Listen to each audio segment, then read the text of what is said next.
am Elara Wilder, 26 years old, from Florida. The night my world fell apart started like any other Friday. Humid, heavy with the scent of sea salt and jasmine. I was standing in front of the bathroom mirror, smoothing down the silver dress I'd bought for what I thought was a special dinner. My boyfriend Liam had said he wanted to celebrate us, 2 years together. He'd even joked that I might want to get my nails done, just in case. So of course my heart leapt. Maybe tonight was the night. But when I arrived at the restaurant, the air felt off. Too quiet, too still. Liam wasn't alone at our table. Sitting across from him was Ava, my best friend since college. My sister in everything but blood. They looked startled when they saw me, like two actors who'd forgotten the script. "Hey, you're early," Liam said, voice cracking. Ava looked down, her fingers twisting her napkin. "Early." I frowned, confusion prickling my skin. "You said 7. He cleared his throat. "Right, yeah, 7. Elara, I think we should tell her," Ava whispered. And just like that, the world cracked open. Liam reached for my hand, but I pulled away. His eyes darted around, searching for a softer place to land. "We didn't mean for it to happen," he said. It just did. For a moment, I couldn't process it.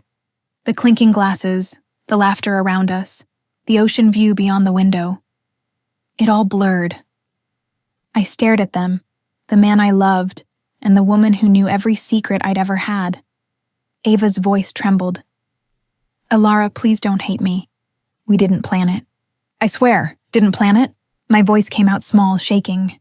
"You've been lying to me for how long?" Her silence was the answer. I laughed, a broken, bitter sound. People were starting to stare. "Congratulations," I said, stepping back, hands trembling. "You're perfect for each other." Then I turned and walked out. My heels clicked against the marble floor, steady and sharp, even as my vision blurred with tears. Outside, the Florida air hit me like a slap. I leaned against the wall, trying to breathe. The sound of waves crashed in the distance, relentless, mocking. Have you ever experienced this kind of betrayal? Share your story in the comments. And subscribe if you believe no one should be treated this way. That night, I sat in my car for what felt like hours, the engine off, rain starting to fall. I replayed every moment, the late replies, the canceled plans, Ava's sudden girls' nights without me. All the signs were there. I just didn't want to see them. My phone buzzed with messages, first from Liam, then from Ava. "Liam, please, let's talk." "You don't understand, Ava. I never wanted to hurt you. Please don't make this ugly ugly." The word made my stomach twist. I tossed my phone aside. I drove home, my mind spinning. The apartment we shared felt colder, emptier. His jacket still hung on the chair. Our photo from the beach, me on his shoulders, both of us laughing, mocked me from the wall. I wanted to tear it down but couldn't move. Instead, I sank to the floor and cried until my body hurt. When I finally looked up, dawn was creeping through the blinds. I realized something strange. I wasn't angry anymore. I was hollow, numb. And then, beneath the numbness, something began to stir. A flicker, a seed of rage that felt clean. You see, I wasn't the kind of girl who made scenes. I'd been raised to stay composed, to take the high road. My mom used to say, "Elara, grace is power." But as I stared at the ruins of my life, grace felt useless. I remembered being 16, watching my father walk out on my mother for another woman. I'd promised myself I'd never let anyone make me feel small like that. Yet here I was, repeating history. Not anymore. I opened my laptop and stared at the blinking cursor. My hands shook as I typed a single sentence into my notes app. I will not be the victim of their story. The next few days blurred together. Phone calls from mutual friends, pitying texts, the whispers that followed me everywhere. One girl from work said she'd seen Ava and Liam at the farmer's market, holding hands, smiling, acting like I'd never existed. "She's saying you were controlling," the girl said quietly, "that you'd go through his phone, start fights, that you were, kind of unstable." My chest tightened. "She's saying that?" She nodded, hesitant. I thought you should know. So now I was the crazy ex. The jealous one. The problem. It was almost funny. Almost. I didn't sleep that night. I sat on my bed, scrolling through social media. They hadn't posted anything together. Not yet. But I saw the subtle things. Ava's new necklace, the one I'd seen in Liam's drawer. Liam's playlist titled New Beginnings. Every piece of proof felt like a knife, but each cut only sharpened something inside me. They thought they'd won, that I'd disappear quietly, that I'd shrink away and let them rewrite the story, but I wasn't going to fade out of my own life. I was going to take it back, every part of it. And when the truth came out, because they'd wish they'd never called me crazy, because crazy women don't cry. They rebuild, they remember, they rise. That night, I deleted Liam's number, blocked Ava, and stood in front of the mirror one last time. My reflection looked back at me, tired, red-eyed, but alive. I'm done, I whispered. And for the first time, I meant it. In the weeks after the betrayal, it wasn't just the heartbreak that broke me. It was the whispers. Betrayal is loud when it first happens, but what really kills you are the echoes, the rumors, the quiet assumptions that creep into rooms before you do. People didn't look at me the same anymore. In the coffee shop near my apartment, I overheard 2 coworkers whispering, "That's the girl who lost it over her ex." At work, the glances lingered too long. My boss called me in one morning, her voice too soft, too careful. "Elara," she began, "you've been distracted lately. I understand things have been difficult, but we need you to focus." "Of course," I said, forcing a smile. But inside, I was screaming. I wanted to tell her that my distraction wasn't just heartbreak. It was humiliation. I wanted to shout that my ex-boyfriend and my best friend were telling people I'd been obsessive, manipulative, even dangerous. They'd built a story around me, and everyone was buying tickets to the show. It started small. A friend texted me, "Are you okay? I heard you showed up at Liam's job." That never happened. But when I confronted Ava, she denied everything. "People talk, Elara," she said over the phone, her voice syrupy sweet. "You can't blame me for what others say." "Oh, I can," I snapped. "You're the one feeding them." "I think you need to calm down," she said, and then she hung up. Those words, "calm down," hit harder than any insult. It was the same phrase Liam used whenever he wanted to end an argument, whenever he wanted to make me feel like my feelings were the problem. Now, it was being used to erase me again. I tried to ignore it. I focused on work, on keeping my apartment clean, on pretending everything was fine, but the universe has a cruel sense of humor. One night, scrolling through social media, I saw it. A picture of Liam and Ava at the beach, the caption reading, "Sometimes the best things come when you least expect them." I froze. My chest tightened, and the comments beneath it, people congratulating them, calling them brave and meant to be, felt like knives. Someone even commented, "Glad you found peace after all that drama." After all that drama, I was the drama. I threw my phone across the room. It hit the wall with a dull thud, but I didn't feel better. I sat there in the dark, shaking, wondering how people could twist reality so easily. They'd turned my heartbreak into their redemption arc. The next week, I ran into Liam in person for the first time since that night. I was at the grocery store, holding a basket of groceries, when he appeared at the end of the aisle. He looked startled, then smiled. That same boyish grin that used to make my knees weak. "Elara," he said, walking toward me. "Hey, you look good." I stared at him, speechless. "Listen," he continued, glancing around. "I hope you're okay. Ava and I didn't want things to get messy. We're just trying to move on." "Move on?" My voice shook. "You lied to me. You humiliated me. You called me crazy." He frowned. "Elara, you were getting paranoid. You were checking my phone because you were cheating," I snapped. "You think I didn't notice how you pulled away, how you started showering right after getting home, how you smelled like her perfume?" People were looking now, but I didn't care. Liam sighed, shaking his head like I was proving his point. "This is what I mean," he said. "You're doing it again, doing it again. acting emotional, being crazy. I realized then that there was no winning with him.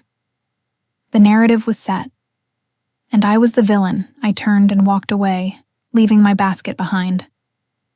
When I got home, I opened my old journal, the one I hadn't touched in months. I started writing down everything, every lie, every manipulation, every detail of how they'd made me feel. It wasn't about revenge yet, not really. It was survival. Writing was the only thing that made me feel real again. Over time, those notes became something more, a collection of truths. My truth. A few days later, my coworker Tessa, who had always been kind to me, stopped by my desk. "Hey," she said quietly, "I know things have been rough. I just want you to know, I don't believe what they're saying." I looked up startled. "What are they saying?" She hesitated. "Just that you showed up at Ava's house, that you left threatening messages." My stomach dropped. "That's a lie." "I know," she said quickly. "But not everyone does." I felt sick. "How far would they go to destroy me?" Tessa leaned closer. "Elara, if you ever want to talk, I'm here. But you should protect yourself. People love a scandal." That night I couldn't sleep. I lay awake thinking about how easily people accept lies when they come from smiling faces. Ava had always been charming, the kind of person who made everyone feel special. Until she didn't need you anymore.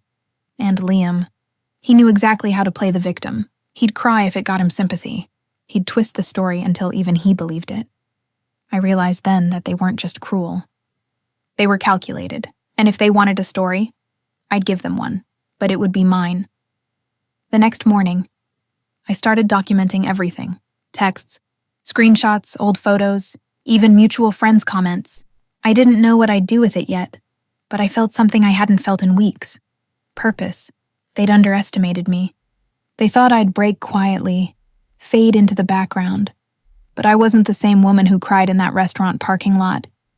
They wanted to paint me as crazy? Fine. Let's see how they handled clever. There comes a moment when the weight of everything, the lies, the gossip, the loneliness, stops feeling heavy and starts feeling sharp. Like a blade pressing against your skin, daring you to move. For me, that moment came one ordinary Thursday night. I was sitting alone on my couch, the soft hum of the refrigerator filling the silence. My laptop screen glowed with a dozen unread messages. Most were from mutual friends trying to check in. I opened one, then another. Each one felt the same.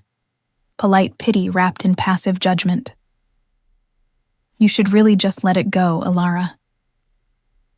They seem happy now. Maybe it's for the best. You're stronger than this." Stronger. I hated that word. It always came from people who had no idea what it felt like to be ripped apart quietly. I clicked away from the messages and opened social media.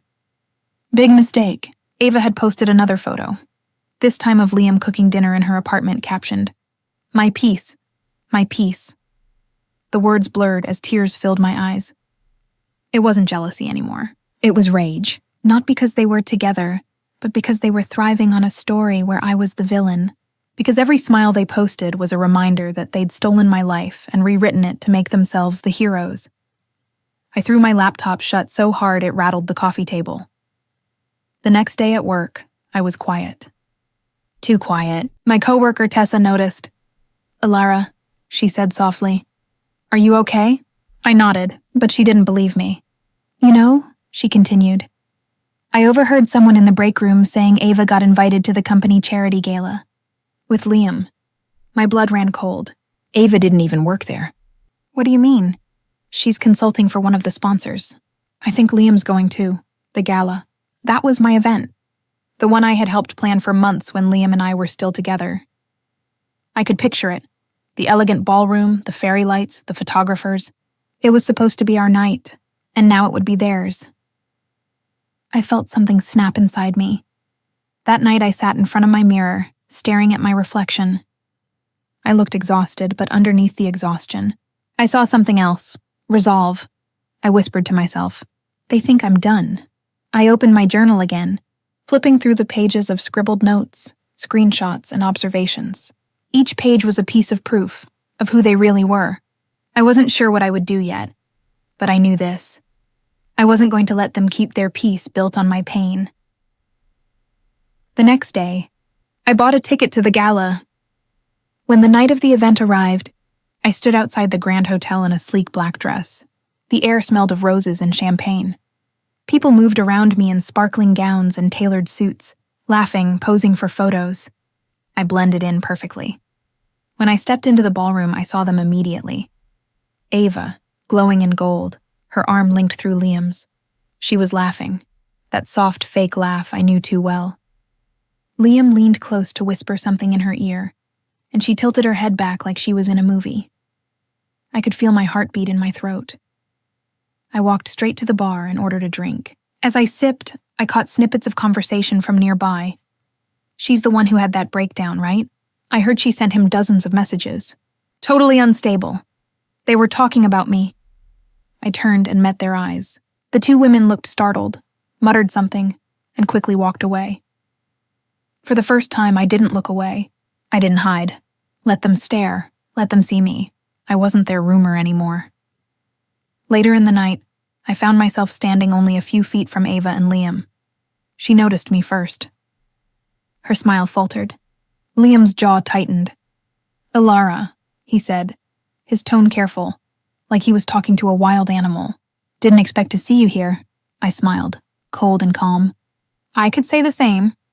Ava shifted uncomfortably.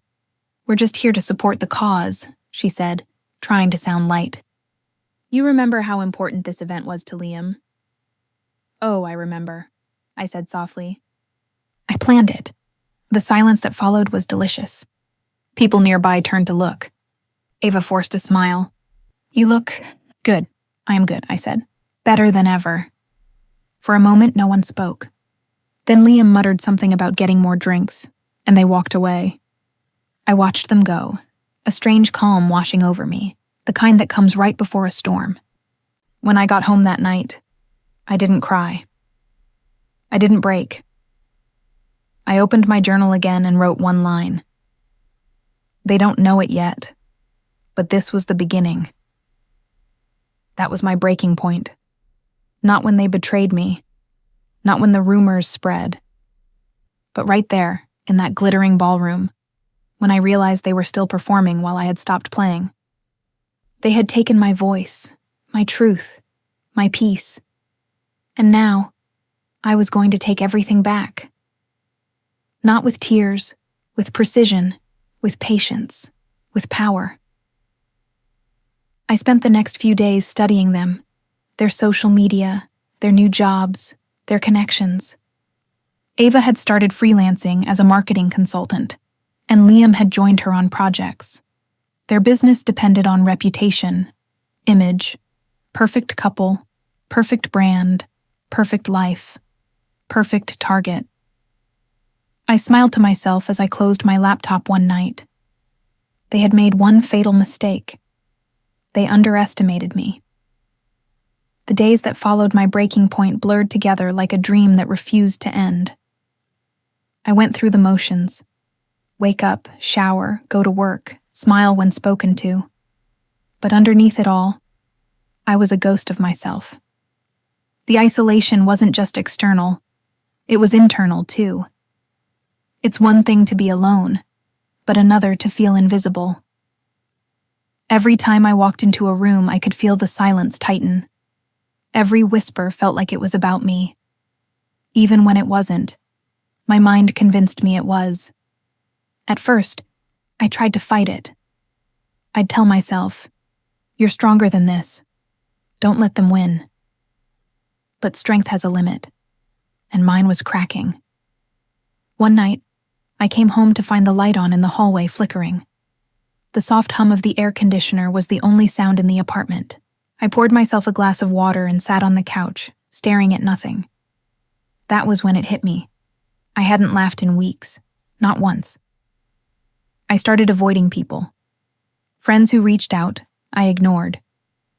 Invitations, I declined. I told myself, I needed peace, but really I was terrified. Terrified of what I might hear, of how I might be seen. My phone became both a lifeline and a weapon. Every notification made my chest tighten. One evening, curiosity got the better of me. I opened Ava's page again. There they were, Ava and Liam, attending some networking event, smiling for the camera like the perfect couple. Her caption read, "It's amazing what love can heal." I almost dropped my phone. Heal? She was talking about me, about the chaos they caused, spinning it as some kind of redemption story. The comments were full of heart emojis and praise. Such a beautiful couple. So proud of you both for overcoming the past, overcoming me. I pressed the power button and tossed the phone onto the couch. My chest heaved, anger bubbling beneath my skin like acid. That night, I couldn't sleep. I tossed and turned, replaying every moment in my head. The restaurant, the rumors, the look in their eyes when I confronted them. I started to wonder. Maybe I really was the problem. Maybe I had pushed too hard, cared too much, loved too deeply. But no. That's what they wanted me to think. They thrived on my self-doubt. They weaponized my emotions. Still, even knowing that, I couldn't escape the loneliness. The apartment felt colder with each passing night.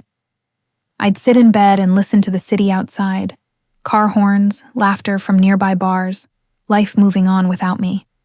I was stuck, frozen.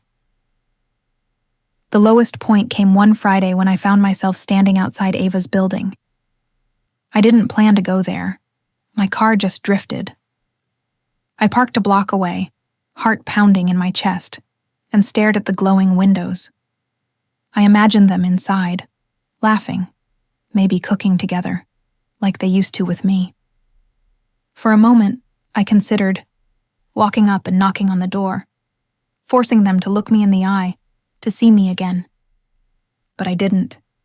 Instead, I sat there for 20 minutes, gripping the steering wheel until my knuckles turned white. Then I drove away, tears blurring my vision. When I got home, I collapsed on the couch and screamed, raw, animalistic, from a place so deep I didn't know it existed. My voice cracked until nothing came out. That was the night I realized I couldn't live like this anymore. Something had to change. The next morning, I forced myself out of bed. I opened the curtains and let the sunlight flood the room. The world looked almost beautiful again. Crisp, golden, alive. I took a long shower, washed my hair, and cleaned my apartment. It was like shedding a skin. As I scrubbed the counters and folded laundry, I whispered to myself, "They don't get to destroy you."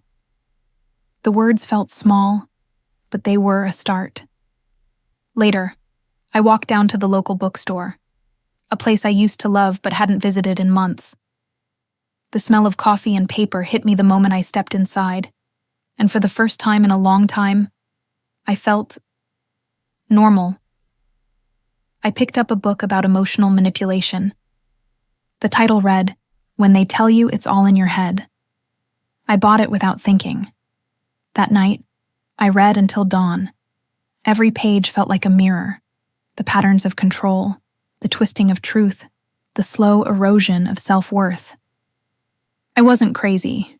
I'd been gaslit, and that realization changed everything. Once I saw it clearly, I couldn't unsee it. The late-night arguments where Liam would deny things I knew he'd said. The times Ava dismissed my instincts with a laugh. The way they both made me doubt my own memory, my own reality. No, I wasn't unstable. I was manipulated. It wasn't healing I needed.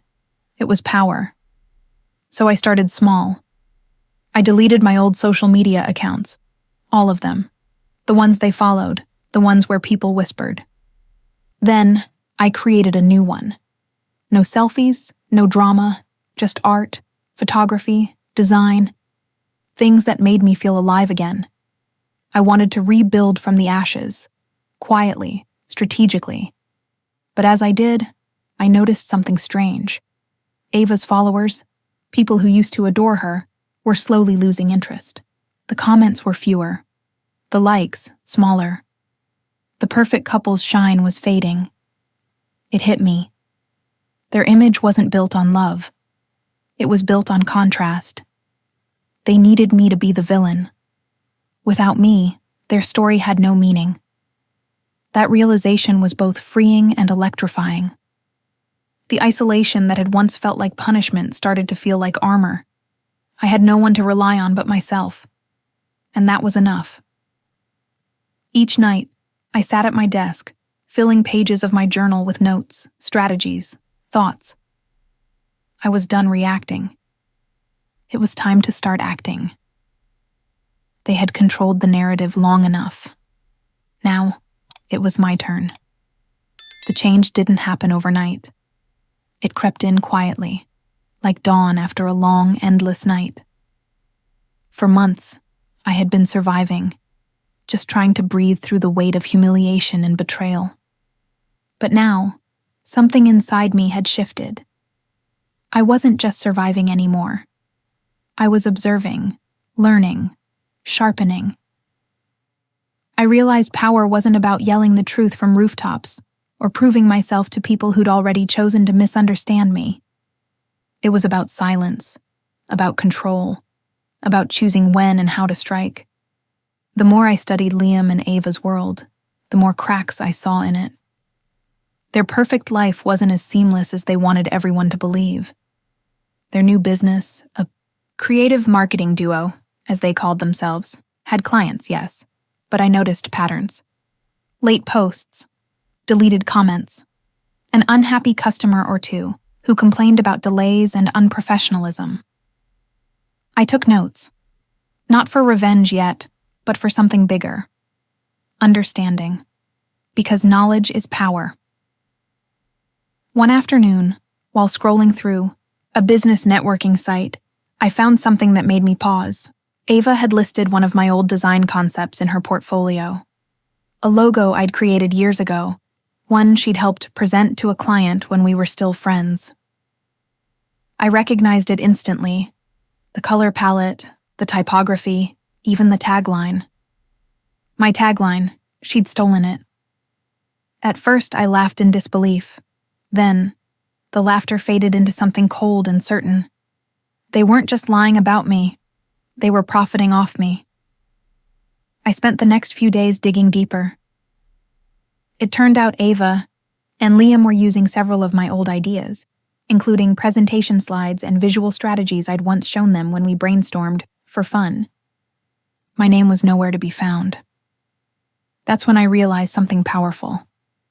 They were nothing without me. Their success, their brand, their facade, it all leaned on the foundation I had built. And suddenly, the shame I'd been drowning in started to fade, replaced by a fierce, burning clarity. I began rebuilding my own brand quietly. I revived my design page. Not the old one, but something new, sleek, professional. I used a pseudonym, E. Wilder, and posted some of my best work, including updated versions of those same stolen concepts. Within a few weeks, I started gaining traction. A small following at first, then more, genuine appreciation. Clients who didn't know or care about my past, they only saw the art. It was the first time in months I felt like myself again. But the best part? I discovered that one of my new clients had recently left Ava and Liam's company, complaining about missed deadlines and poor communication. She didn't know I had any connection to them, and I didn't tell her. I just smiled and promised her quality work. Every project I completed for her felt like a quiet reclamation, a piece of myself I was taking back. One evening, as I was finishing up a design draft, I got an email from an unknown sender. The subject line read, "Do you know what they're saying about you?" My chest tightened. I hesitated before opening it. Inside was a single link to a private online forum where people from our old social circle still gossiped. There it was again. My name.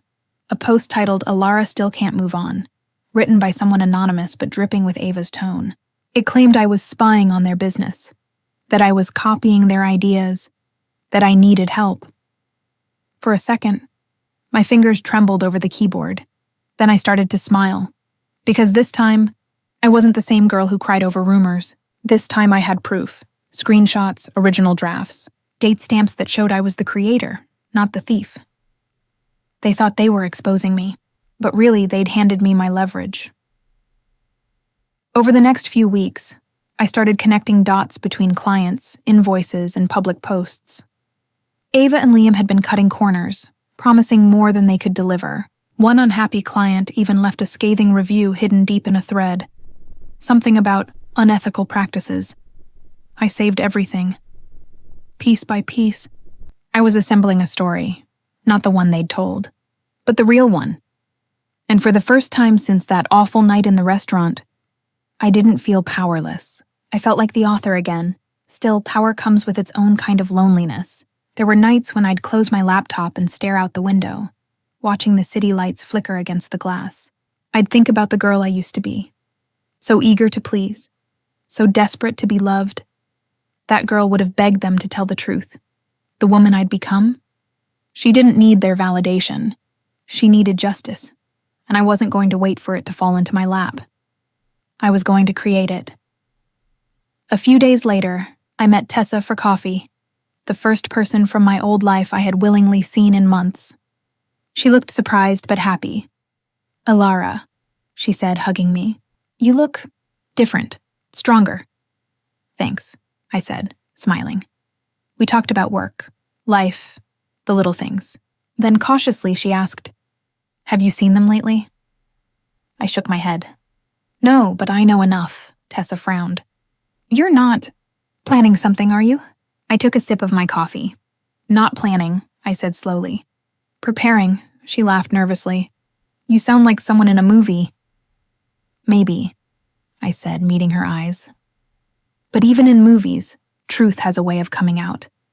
That night, I made a list titled Phase 1. At the top, I wrote 3 words: reclaim, rebuild, reveal. The first 2 were already underway. The third, that was coming soon. I didn't know exactly how yet, but I knew this much. I wasn't going to scream or beg or cry for people to believe me. When the time came, I would let the truth speak for itself, and it would be deafening. By the time spring rolled around, I had stopped seeing myself as a victim. I wasn't broken anymore. I was calculating. Every lie they told, every rumor they spread had built a kind of map in my mind. All I needed to do now was follow it, step by careful step. It wasn't about revenge for revenge's sake. It was about balance, about reclaiming what had been taken from me. My reputation, my dignity, my voice. They had played dirty. I was going to play smart. The first step was visibility. I'd spent months hiding, but not anymore. I started showing up again, to local events, design showcases, networking mixers. I smiled, I laughed. I handed out business cards. No one needed to know that E. Wilder Designs was me. I built partnerships quietly, staying off their radar. My work began circulating among the same circles that once whispered about me. Clients mentioned my name, or rather my pseudonym, in rooms where Ava and Liam were trying to climb. And then, the universe gave me a gift. One of the biggest local startups announced an open pitch for a branding contract. I read the requirements twice. It was exactly the kind of work Ava and Liam would chase. So I decided to chase it too. For weeks, I prepared. I studied the company's vision, their tone, their competitors. I built a pitch so flawless it felt like an extension of me. Every visual, every tagline had intention. I poured myself into it, staying up late, driven by something more powerful than anger. Precision. A week before the pitch, I found out they were presenting too. Tessa told me over coffee. "I just thought you should know," she said carefully. "Their names are on the participant list." I smiled. "Good," I said. "That makes this even better." The day of the pitch, I arrived early. The event was being held in a modern glass building downtown. The air buzzed with nerves and ambition. Designers chatted in small groups, clutching laptops and portfolios. Then they walked in. Liam, wearing his signature navy suit, all confidence and charm. Ava, beside him, in a crisp white blazer, her hair pulled back into that perfect bun. When her eyes found me across the room, I watched the smile fade from her lips. "Elara," she said when she approached, her voice tight. "I didn't realize you were still doing this." "Doing what?" I asked, feigning innocence. "This," she gestured vaguely. "The creative thing?" I gave her a calm smile. "You know me, Ava. I never really stop creating." She blinked, trying to read me, but I turned away before she could. Let her wonder. When it was time to present, they went first. Their slides were glossy, rehearsed. Liam did most of the talking while Ava smiled at the right moments, chiming in with a few key phrases. I could tell their work was technically solid, but empty. A performance, like everything else they did. Then it was my turn. I walked to the front of the room, plugged in my laptop, and let my presentation unfold. As the images appeared on the screen, I didn't rush. I let the silence linger between my words. I talked about storytelling, authenticity, emotional connection. Everything they had weaponized against me but never truly understood. When I finished, there was a pause. Then applause. Not polite applause. Real applause. Even the panelists leaned in to ask questions, engaged, curious. One of them said, "This feels personal, like it means something." I smiled. "It does." Out of the corner of my eye, I saw Ava's jaw tighten. I left the event that day with my head high.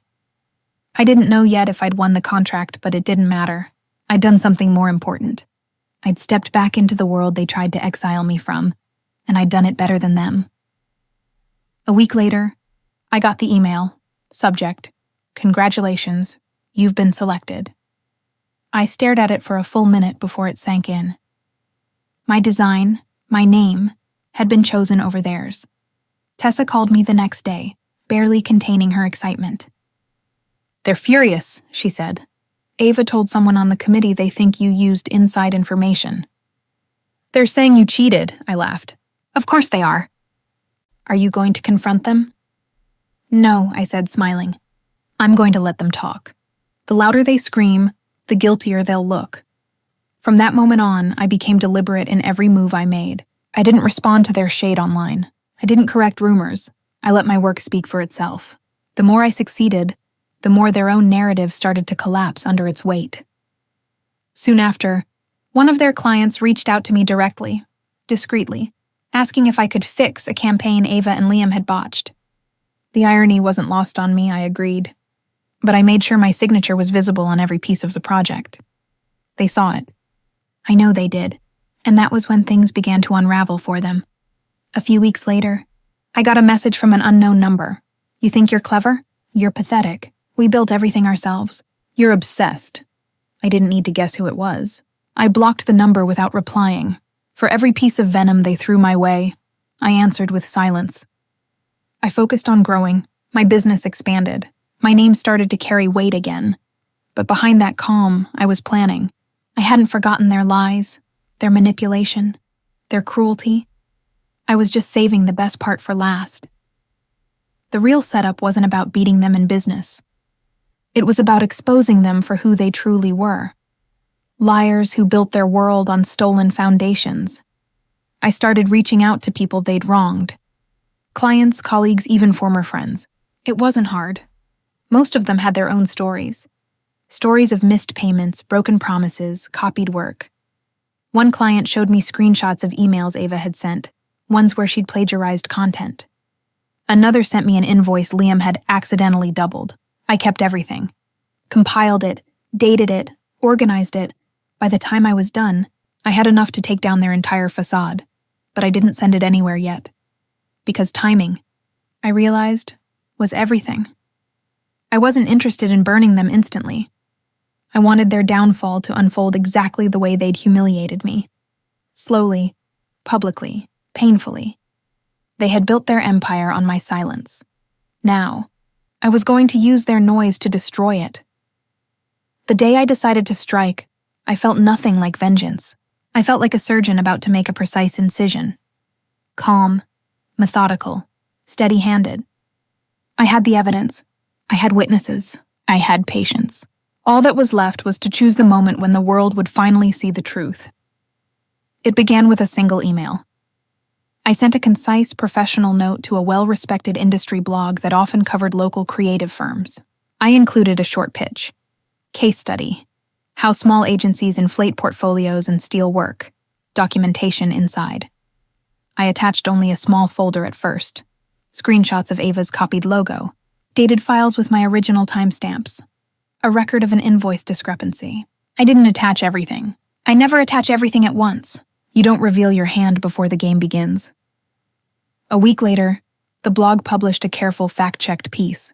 It was measured, not sensational. It listed several examples of copied work and client complaints, pointing to a pattern rather than a single mistake.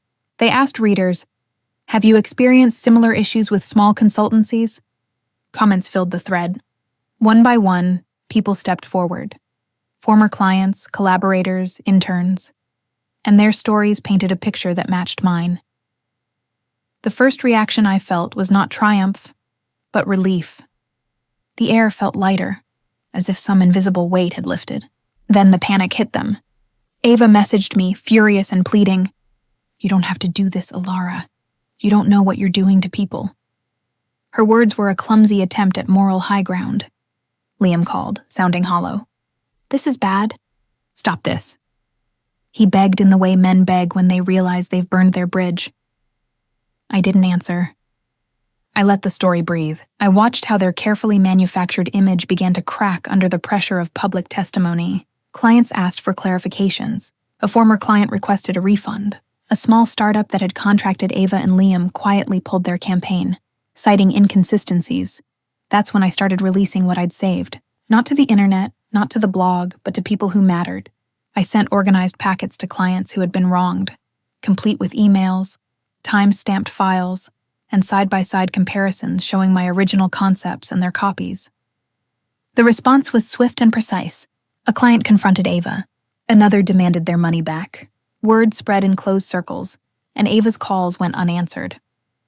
One afternoon, a producer from a popular podcast called. She wanted to do a feature on the rise of ethical creative work and asked if I'd be willing to speak about professional integrity. I accepted, but I made one condition. I could bring evidence. She agreed. The interview aired the following week. I sat under soft lights and spoke calmly into the microphone, telling the story of the work I'd once shared in trust and the ways trust had been weaponized. After the episode, listeners flooded the show with messages. Several former clients contacted the producer and offered corroboration. The podcast linked to a resource page where I had uploaded a redacted portfolio of my work, complete with timestamps. People who had dismissed me before began to see the consistency in the pattern. The same phrases, the same slides, the same visual language that had once been mine. Ava lashed out publicly. She posted an angry statement on her business page, calling the allegations malicious and defamatory. She tried to frame herself as the injured party. Liam echoed her, pleading for privacy while accusing anonymous sources of deceit. The thing about lies is that they can be loud. The truth, when organized and patient, is louder. Then a small trade magazine ran a detailed analysis comparing portfolios from our local design scene. They called out several instances where work overlapped suspiciously, and Ava and Liam's name was mentioned multiple times. Even some of their closest friends began to look uncomfortable when the subject came up. I won't pretend I didn't feel satisfaction. There was a quiet joy in seeing them struggle to find a narrative that held, but the deeper satisfaction came from watching people who had been harmed get their voices back. Clients who'd been ghosted received apologies and refunds. Interns who'd been promised opportunities were offered placements elsewhere by people who recognized their talent. My inbox filled with messages that weren't about me. They were about accountability. The most important moment came unexpectedly. A client who'd previously praised Ava and Liam called me one evening. Her voice was small but steady. "Elara, I've been quiet for too long. They took my logo and rebranded it as theirs. You were the original designer, and I want to say that publicly." She posted a public thread with screenshots and a time-stamped history. Her post went viral within our community. People began tagging others. Conversations that had been whispered in bars and group chats moved into public forums and business groups. Liam tried to spin the narrative again, but the web of documentation made his task impossible. I watched him pace in a few public videos, defensive, then contrite, then defensive again. He looked smaller with each passing day, a man unraveling under the weight of consequences he'd never anticipated. Ava's clients dwindled. The couple that had been so eager to cast me as unstable now faced real instability in their livelihoods. I could have exposed every detail. I could have posted every email, every file, every conversation that proved their deceit. But I chose restraint. I wanted justice, not spectacle. The law started to notice. One client referred their case to an attorney specializing in intellectual property. Another reached out to a journalist covering business ethics. Pressure mounted, and the first formal complaint was filed. On the day the complaint became public, I sat alone across from a cup of coffee and felt neither triumph nor sorrow. I felt the quietness that follows a storm. I had plotted and prepared and waited. I had given them time to salvage their story. They had used that time to smear me. Now the truth was out, and it was documentary, not rumor. There were consequences beyond social media, reputations, contracts, livelihoods. When Ava finally messaged, her tone had changed. Gone was the syrupy sweetness, replaced by something brittle. "This has gone too far, Elara. We can fix this. We can talk." I thought of all the times she'd dismissed my concerns, all the nights I'd been made to feel small. I thought of Liam's practiced charm that once masked his choices. I replied once, short, factual. "It's too late for gaslighting. Fix your work." Then I closed the laptop. That night, a small group of my supporters organized a panel on ethical practice in creative industries. They invited me to speak. I agreed. I stood on a little stage under warm lights and told my truth without venom. I explained how easy it is to weaponize charm and to use public perception as armor.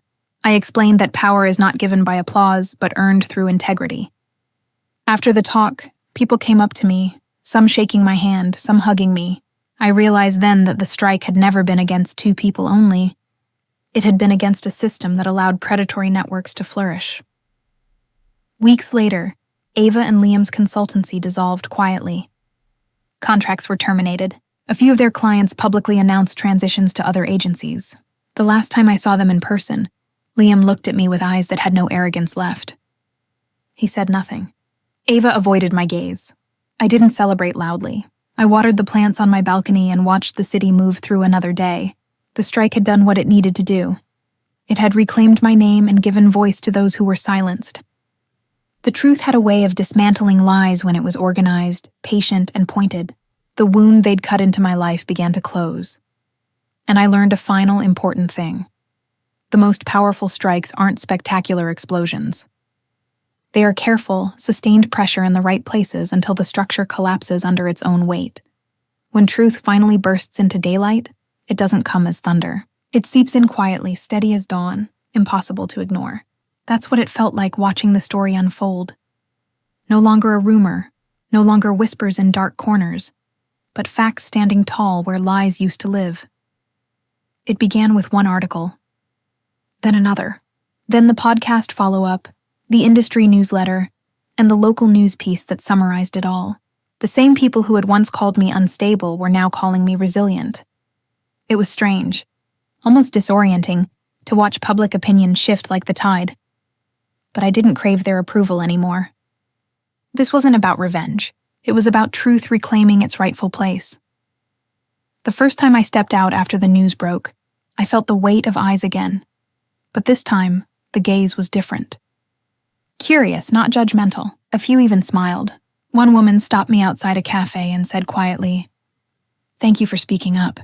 What you did took courage." I smiled and thanked her, but inside I was trembling. Not from fear, from release. For months I'd been screaming into silence. Now, the silence was gone. Meanwhile, Ava and Liam were unraveling faster than anyone could have predicted. Their clients were gone, their credibility shredded. Their names had become cautionary tales, whispered in professional circles, discussed in panel talks. They tried to pivot, launching small freelance projects under new aliases, but people always found them out. I learned about it through a friend who sent me a message. They're trying to rebrand again, calling it Golden Arc Studio. I typed back, "It won't last," and it didn't. Within weeks, one of their former clients recognized Ava's voice in a consultation. and called her out publicly. The new studio folded before it even launched. Every consequence they faced, they had built for themselves. I didn't have to touch a thing. The truth had momentum now, and it didn't need my push anymore. But success after survival is its own kind of reckoning. As the dust settled, I found myself asking, who was I now, without the pain? For so long, my identity had been tangled in their betrayal. Every victory still felt like a reaction to what they'd done. I didn't want that anymore. I wanted something that belonged entirely to me. So I threw myself into work, my work. I expanded E. Wilder Designs into a full creative studio, hiring 2 interns and a project manager. We specialized in ethical branding, transparency, fair credits, sustainable partnerships. My philosophy became our selling point. Clients trusted me not just because I was good, but because I was honest. One day, during an interview with a local business magazine, the reporter asked, "Do you ever regret not confronting them directly? Face to face." I paused, then said, "I did confront them, just not with shouting.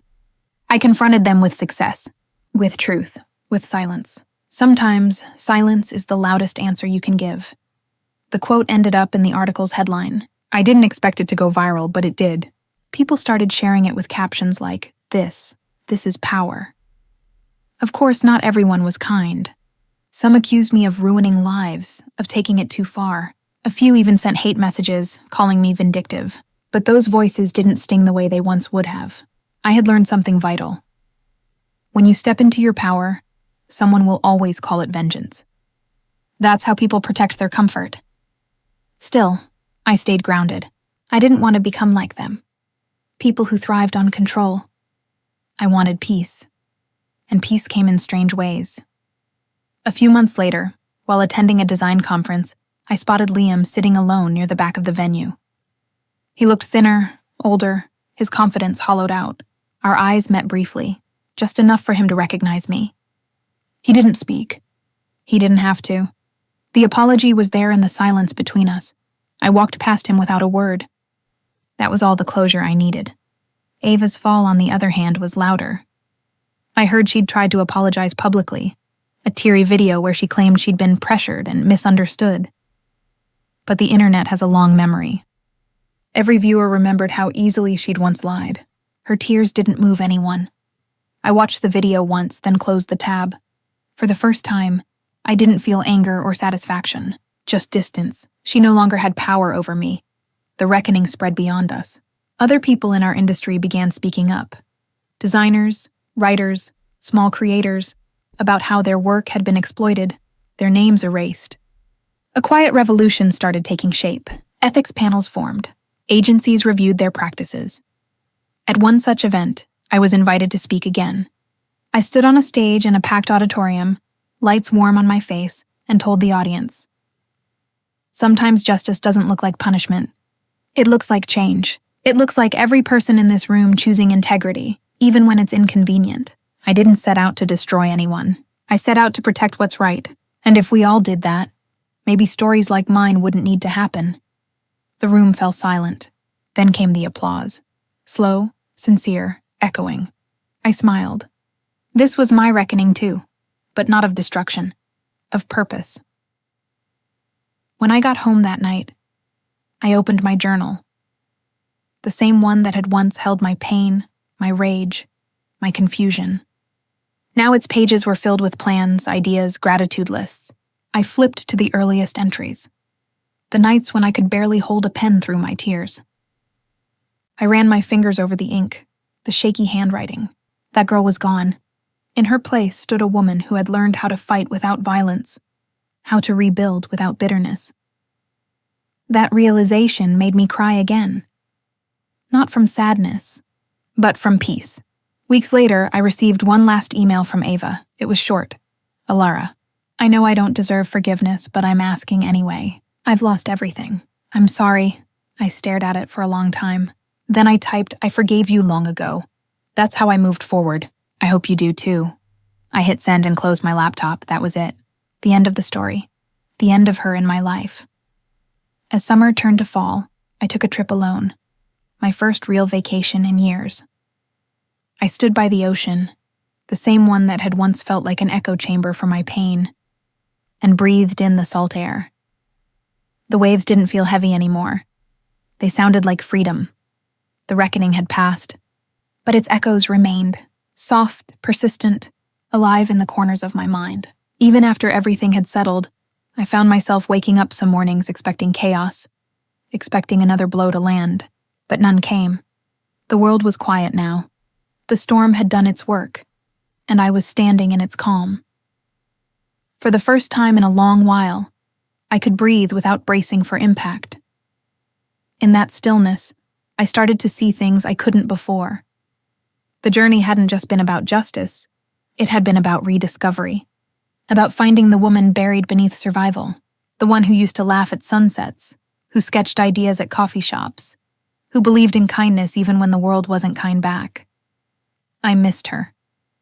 So I went looking for her again. I began journaling every night, but not about pain this time. I wrote about gratitude, the way the morning light hit my kitchen counter, the way my plants stretched toward the sun, the smell of rain after long dry days.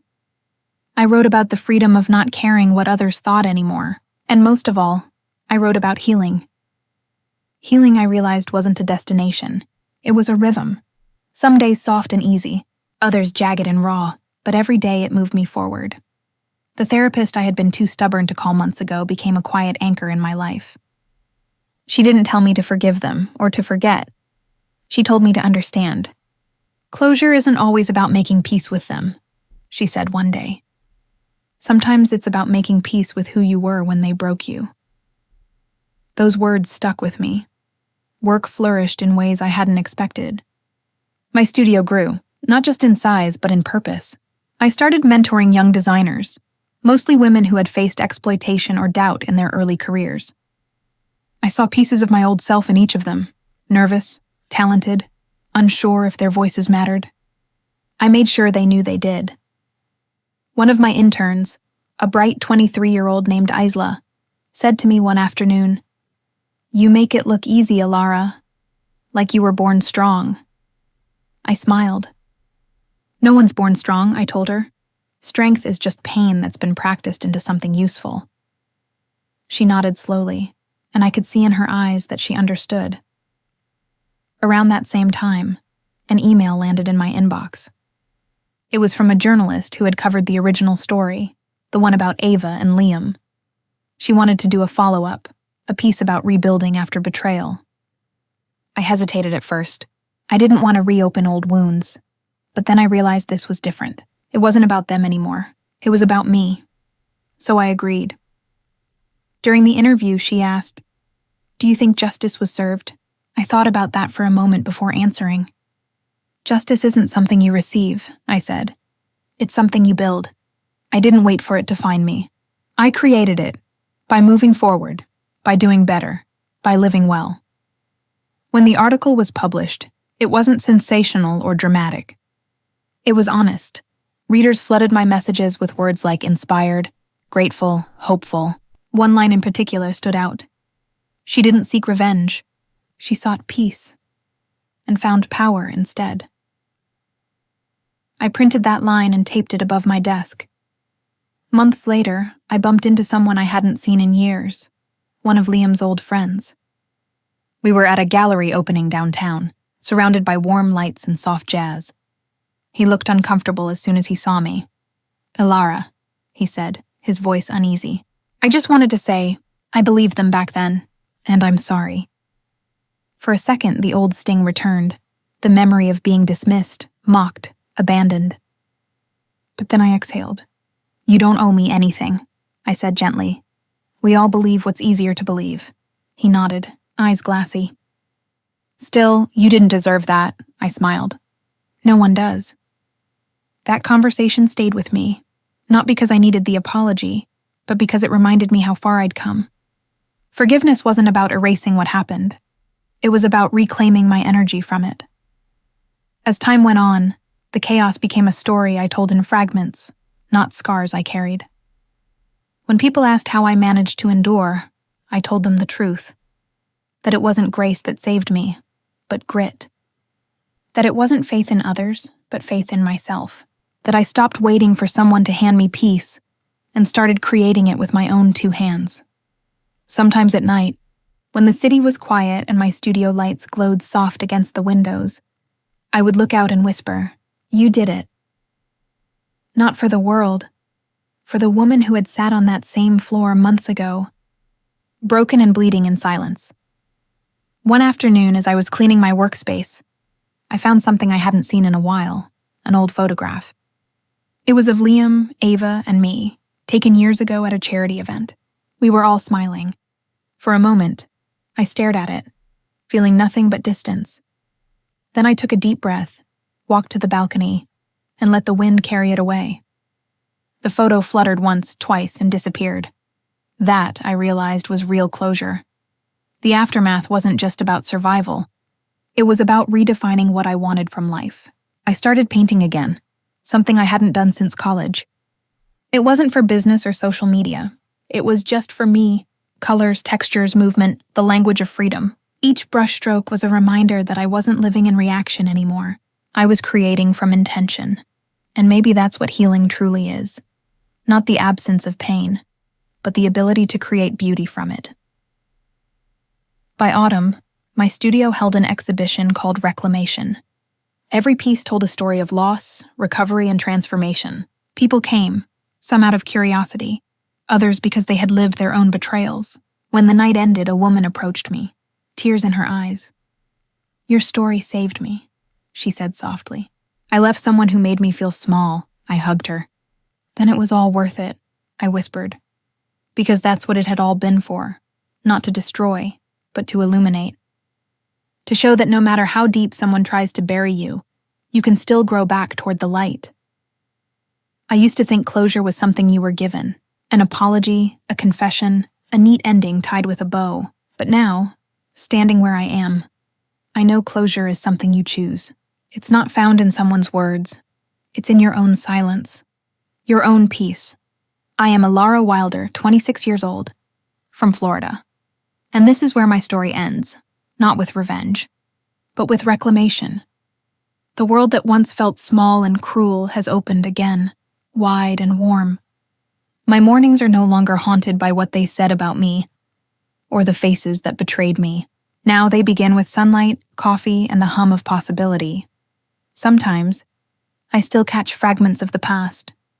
The echo of Liam's laugh, the memory of Ava's perfect smile. But they feel distant now, like watching a movie I've already seen. I know every twist, every lie, every ending, and it doesn't hurt anymore. It just is. The studio has grown into something I could never have imagined. We take on clients who believe in authenticity, who understand that creation is not about perfection, but about truth. My team feels like family. One built, not born. Together, we've turned pain into art, stories into brands, and silence into strength. One afternoon, Isla, my intern, asked me, "How do you stay so calm after everything you went through?" I smiled. "Because I learned that peace doesn't mean the storm is gone," I said. "It means I stopped letting it pull me under." She nodded, her eyes bright with understanding. And in that moment, I realized this was legacy. Not the fame, not the articles, but the quiet lessons passed on to someone who still believed in goodness. A few months ago, I visited my parents in my hometown for the first time since everything happened. My mother met me at the door, tears in her eyes, and whispered, "I'm proud of you, sweetheart." For a second, I felt like a child again, small, scared, desperate for approval. But then she hugged me, and all that melted away. We sat on the porch for hours, talking about life, art, and forgiveness. At one point, she said, "Do you ever think about them?" I looked out at the horizon, where the sun dipped into gold and fire. Sometimes, I admitted, but not with anger. They were my teachers, cruel ones, but necessary. "Do you forgive them?" "Yes," I said softly. "Not for them. For me." She reached for my hand, and for the first time I felt no bitterness in my chest, just stillness. In the months that followed, small ripples from my story continued to reach unexpected places. I got invited to speak at a women's empowerment conference in New York. The theme was reclaiming your narrative. I almost declined. Public speaking still scared me, but something in me said yes. When I walked onto that stage, the lights blinding and the room full, I took a deep breath and told the story as it was. Not polished, not pretty, but real. I spoke about betrayal, about the quiet hell of being misunderstood, about how truth isn't loud, it's consistent. And when I said, "Your power begins the moment you stop needing someone else's permission to exist," the entire room went still. Then came the applause. Thunderous. Endless. That night, a young woman approached me after the event, tears in her eyes. "I was in an abusive relationship," she said. "Everyone told me I was crazy. Listening to you made me believe I can start over." I hugged her tight and whispered, "You already have." I think that's the thing about stories like mine. They don't really end. They ripple. They heal in places you'll never see. They remind people that pain can be fertile ground if you plant something honest in it. And maybe that's all I ever wanted. For my pain to mean something. For it to build, not break. Sometimes I still visit the beach near my apartment, the same one where I once walked, lost and numb. Now I bring my sketchbook. I draw waves, faces, light. The ocean used to sound like morning. Now it sounds like music. One evening, as the sun sank low and the water turned to molten orange, I whispered into the breeze, "You did it. You survived." And for the first time, I believed it completely. People still ask me if I'd do it all again, if I'd expose them, if I'd fight the same battles knowing the toll it took. And my answer is always the same, yes, because it wasn't just about them. It was about me reclaiming my story. Every sleepless night, every tear, every moment of doubt led me here, to a life that is mine, and mine alone. Because justice, I've learned, is not always about retribution. Sometimes it's about resurrection. As I write these words, the city hums below my window. My studio lights are off. The moon does the illuminating tonight. My journal, the same one that started as a record of pain, now holds plans, dreams, and gratitude. There's a note written across the last page. You were never crazy. You were just made to believe that by people who couldn't handle your clarity. I close it with a smile. That's the truth I'll carry forward, not bitterness, but brilliance born from it. To everyone listening, to everyone reading. If you've ever been broken by betrayal, I want you to remember this. Your story isn't over when someone else tries to rewrite it. It's only over when you decide it is. And maybe, like me, you'll realize that revenge is not the opposite of pain. Healing is. Because one day, you'll wake up and realize the storm isn't chasing you anymore. It's behind you. You outgrew it, and the sunlight ahead, that's all yours.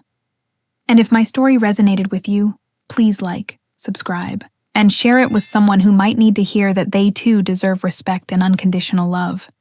Because sometimes, the person you become after the fire is the truest version of yourself. Because strength isn't what you're given, it's what you build. Have you ever had to rise from someone else's shadow? Tell me your story in the comments. Someone out there might need your light tonight.